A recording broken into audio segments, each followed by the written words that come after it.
Gente, tudo bem? Como vocês sabem, meu nome é Maria Eduarda e nesse vídeo agora vamos tratar algumas questões sobre o Oriente Próximo, mais especificadamente sobre o Egito e a Mesopotâmia. Primeira questão vai ser sobre o Egito. O Egito é visitado anualmente por milhões de turistas de todos os quadrantes do planeta, desejosos de ver com os próprios olhos a grandiosidade do poder esculpida em pedras há milênios. As pirâmides de Gizé, as tumbas do Vale dos Reis e os numerosos templos construídos ao longo do Nilo.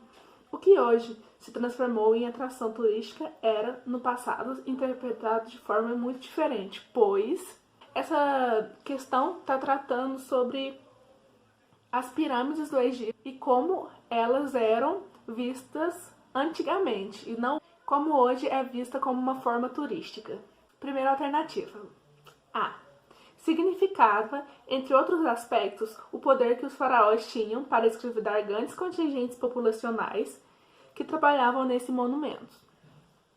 A letra A está falando sobre, para mostrar a grandiosidade dos faraós e o seu poder no Egito. Então, para isso que era construída aquelas pirâmides enormes. A B.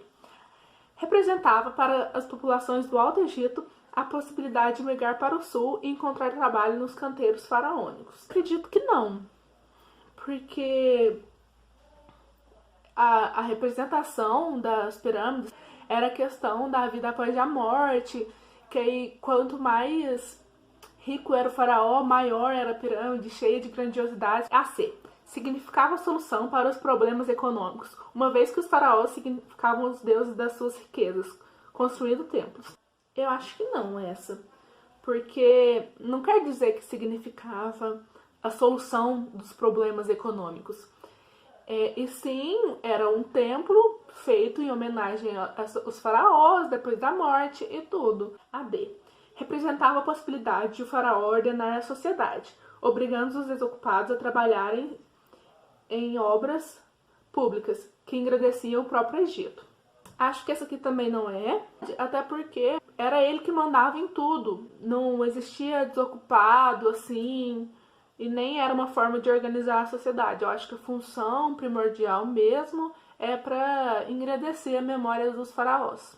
E significava um peso para a população egípcia, que condenava o luxo faraônico e as religiões baseadas em crenças e superstições. Não, porque era uma sociedade teocrática, então lá tinha crença e superstição, e também o que mais tinha para os faraós era luxo.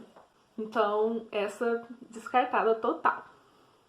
Nesse sentido, os faraós, eles comandavam os servos não só na agricultura, mas também na construção das pirâmides, como uma forma de cultuação.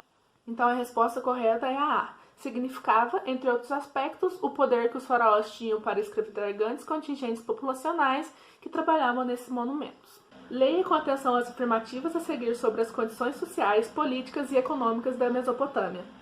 1. As condições ecológicas explicam por que a agricultura de irrigação era praticada através de uma organização individualista. Eu acredito que está errada. 2.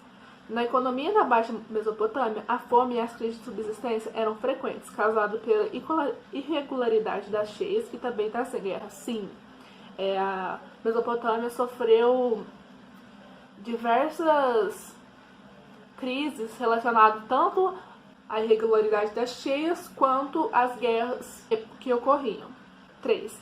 Na Suméria, os templos e os zigurates foram construídos graças a riquezas e os sacerdotes administravam a custa do trabalho de grande parte da população. A 3 está certa. A presença dos rios Tigres e Eufrates possibilitou o desenvolvimento da agricultura e da pecuária e também a formação do primeiro reino unificado da história. Sim, teve desenvolvimento da agricultura, então a resposta correta é a letra E. Quer dizer que a 2 e a 3 está correta.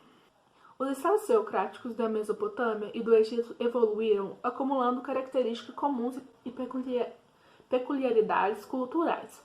os egípcios desenvolveram a prática de embalsamar o corpo humano, por quê? Uma coisa que é muito importante eu pontuar com vocês sobre o Enem e tudo, é que muitas vezes tem essas como se fossem pegadinhas, que a afirmação daquela frase está correta, mas tem que prestar muita atenção ao que a questão está perguntando de você.